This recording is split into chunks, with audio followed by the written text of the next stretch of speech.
Welcome to Inspiring Narratives, your favorite channel for uplifting stories, renewed hope, and cultivating a deep connection with Allah subhanahu wa ta'ala. Discover with me how turning to Allah can lead you to amazing changes in your life.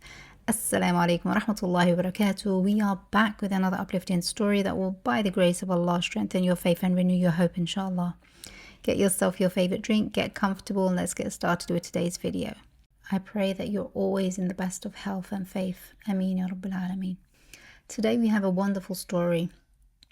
If you're feeling like your situation is too difficult or your dua seem too far-fetched to be answered, then maybe, just maybe, you haven't truly come to know how powerful Allah subhanahu wa ta'ala is. As you listen to this story, let it remind you that with Allah, nothing, absolutely nothing is impossible. No dua, no dream, no desire is too big. Everything is possible with Allah subhanahu wa ta'ala, if only we trust Him the way He deserves to be trusted. Whenever doubt creeps in or negative thoughts begin to take over, I want you to pause and remember this story.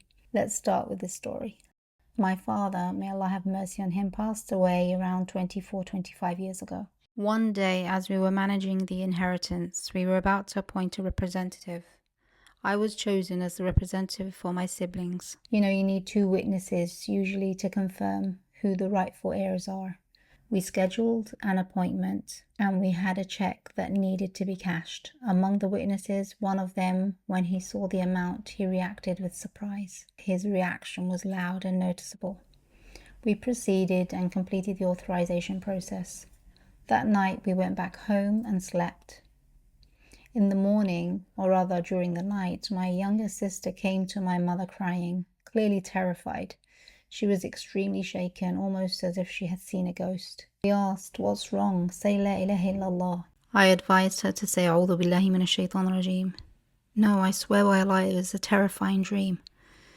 She described the dream vividly. She said, "I saw a massive eye. It was huge and terrifying. I was standing when it suddenly appeared.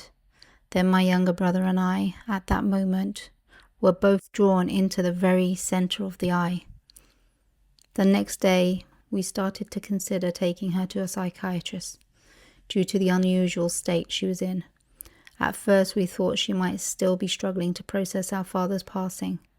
After a few days, we began to wonder if her condition had something to do with that man's reaction.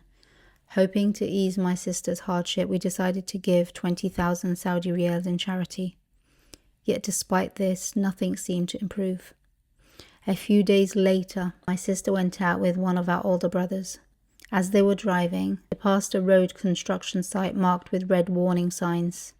On top of one sign sat a large stone, so heavy that it would be difficult for a person to lift. My brother was behind the wheel. His wife sat directly behind him. Our younger brother was in the front passenger seat, and my sister sat in the back right behind him. They were only going about 60 to 70 kilometers per hour when somehow this stone came flying through the front windshield, passed through the car and came out from the back. It struck my sister's face severely, destroying nearly 70% of it. Our younger brother, who was seated in front of her, was hit in the eye. His eye was completely destroyed and half of his face was gone. They were actually headed to a family gathering that day. The incident happened about 8 to 9 months after our father's death.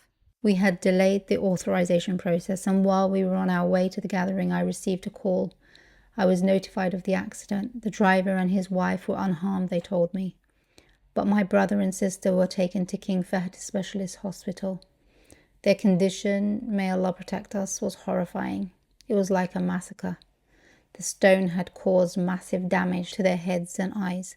When we got to the hospital, the doctor said my youngest brother was practically dead. As for my sister, the doctor said she's in critical condition and her chances of survival were only 20%.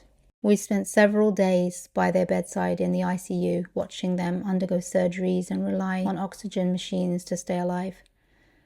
The ICU was on the 3rd floor, and visitors would take the stairs up to the 4th floor.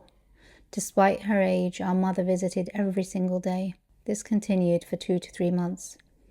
On one particular day, the neurologist pulled me aside and asked if I could gently share some difficult news with her. The doctor said her son's situation is extremely serious, with only about 1% chance of survival, and there is very little hope left. As for her daughter, she has shown some improvement. While the outlook is uncertain, it remains hopeful, with approximately 50-50 chance. Every day my mother would read over them Ayat al-Kursi, Surah al-Fatiha, al-Ma'wizat, which are the two last surahs of the Quran, and Surah al-Ikhlas.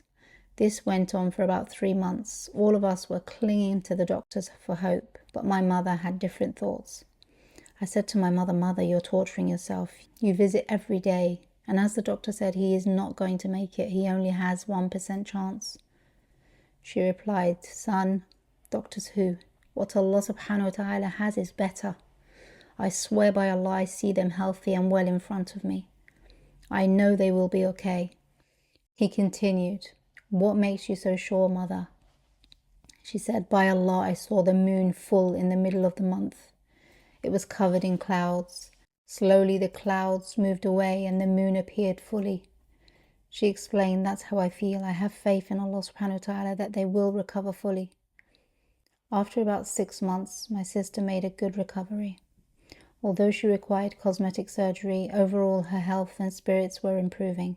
Our mother never lost hope, not even once. She had full faith and trust in Allah subhanahu wa ta'ala, regardless of what the doctor said. She continued to recite the mentioned surahs over both of them. My younger brother was just 18 years old at the time. The doctors informed us that his brain had suffered extensive damage. His memory and speech functions were completely impaired. They explained with heavy hearts that he would no longer be able to function as a typical young man. His ability to remember, speak, or emotionally connect had been profoundly affected. My brother was finally transferred from the intensive care unit to a regular room. After some time, he woke up and began to move. A month later, he was able to sit up, and gradually, with time, he made a full recovery. By Allah, he is now married with 4 beautiful daughters, mashallah. He drives, travels, and is even stronger than I am. Though he has an artificial eye, other than that, he is perfectly healthy. By the grace of Allah subhanahu wa ta'ala, my mother's unwavering faith and her daily reading of the Quran over them brought about their miraculous healings. I want to gently remind you to always shield yourself with the morning and evening adhkar, because the evil eye is very real and it can affect anyone unexpectedly at any time. May Allah bless and protect you always. Ameen Ya Rabbil Alameen. That's the end of today's video. Remember, guiding others towards goodness earns the same reward as doing good yourself. So don't forget to share this video with those you care about most. Until next time, my lovelies, I leave you in the care of Allah subhanahu wa ta'ala. Wassalamu alaikum wa rahmatullahi wa barakatuh.